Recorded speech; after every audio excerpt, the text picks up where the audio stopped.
ఎందుకు తొందరగా చేస్తారు? అంతా ఉంది ఒకటే తొందరగా చేస్తే కాదు.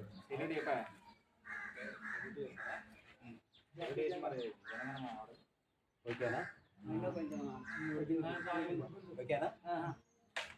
మెల్లగా ఎన్ని సుట్లు వేసినారు? నేషనల్ అంతం బిగిన్.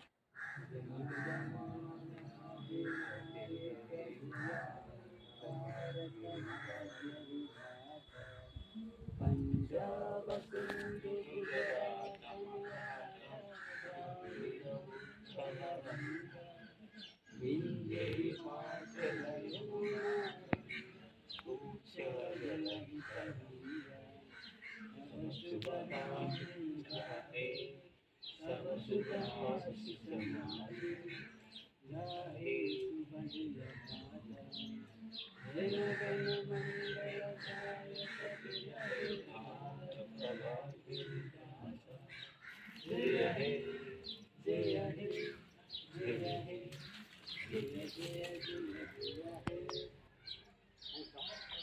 భారత్ మాతా కీ జై. భారత్ మాతా కీ. 78వ తెలంగాణ స్వాతంత్ర దినోత్సవ శుభాకాంక్షలు. ఈ కార్యక్రమానికి సంబంధించి ఒక 2 నిమిషాలు మన గ్రామ సీనియర్ కార్యకర్త సుందరెడ్డి గారిని మాట్లాడాల్సింది కోరుతున్నాం. అయ్యా, మన బీజేపీ పార్టీ అంటేనే ఒక దేశం కొరకు, ఒక ధర్మం కొరకు, ఒక న్యాయం కొరకు పోరాటం చేసే పార్టీ.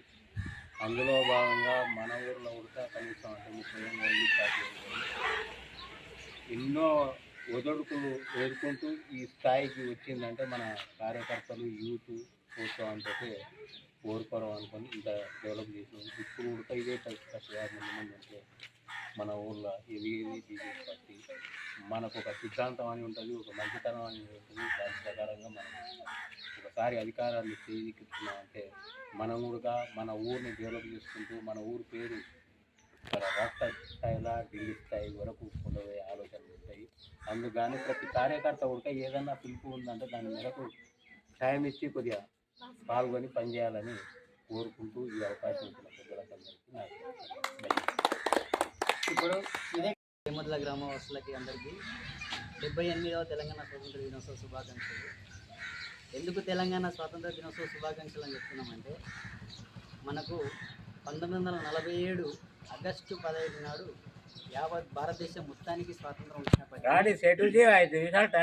నిజాం అనే రాక్షసుని పాలనలో తెలంగాణ ప్రాంతం మొత్తం ప్రతి ఆడ మహిళ కానీ వివాహం అయిన వాళ్ళు, వివాహం కాని వాళ్ళు అందరూ తీవ్ర మనోవేదన ఎదుర్కొన్నారు. వాళ్ళ ప్రాణాలకు కానీ మానాలకు కానీ ఎలాంటి గ్యారెంటీ లేదు. దానికి కారణం ఒకటి హిందువులు అనే కారణం. ఈ హిందువులని ఈ నిజాం అనే రాక్షసుడు ఎంత నరకయాతన చూపించిందంటే అది ఆయన పాలిపాలన దగ్గర 10, 15, 20 ఏళ్ళ వరకు మన హిందువులు అనే వాళ్ళు హిందువులమని చెప్పుకోవడానికి కూడా భయపడినటువంటి పరిస్థితి వచ్చినది.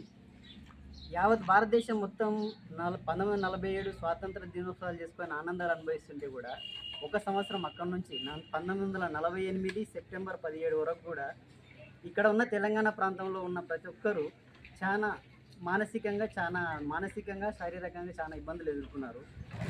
ఆ వాస్తవమైన పరిస్థితులని మన తెలంగాణ ప్రభుత్వాలు ప్రజలకు ఇక్కడ తెలియకూడదు, ఎక్కడ తెలిస్తే మేము ముస్లిం ఓట్లు మాకు దూరం అవుతాయో అనే కారణం చేత ఈ గవర్నమెంట్ వాళ్ళు తెలంగాణ విమోచనం అనే పదం కూడా పలకడానికి భయపడుతుంటారు. దానికి కారణం వాళ్ళ ఓట్లు కాబట్టి ఇప్పుడు అలాంటి ఏం ధైర్యం మాకు బీజేపీ పార్టీ తరఫు నుంచి విమోచనం కంపల్సరిగా అధికారికంగా చేయాలని చెప్పేసి మేము మొదటి నుంచి కూడా పట్టుబడుతున్నాము. ఈరోజు కూడా తెలంగాణ గవర్నమెంట్ రేవంత్ రెడ్డి ప్రజా పరిపాలన దినోత్సవం అని చెప్పేసి పేరు పెట్టాడు దీనికి. అయ్యా రేవంత్ రెడ్డి గారు, ఇది ఎట్టి పరిస్థితుల్లో ప్రజా పరిపాలన కాదు, ఇది 100% విమోచనము. ఆ రాక్షసు నుంచి విమోచనము సర్దార్ వల్లభాయ్ పటేల్ గారి నుంచి వచ్చింది కాబట్టి ఈరోజు 100% ఆయనను తలుచుకొని తెలంగాణ గవర్నమెంట్, తెలంగాణ ప్రాంతంలో ఉన్నటువంటి ప్రతి ఒక్క పౌరుడు ఆయనకు రుణపడి ఉంటాం కాబట్టి ఈ సందర్భంగా ఆయనను మరొకసారి స్మరించుకొని ఈ కార్యక్రమాన్ని విజయవంతం చేసుకున్నందుకు మనందరికీ ధన్యవాదాలు.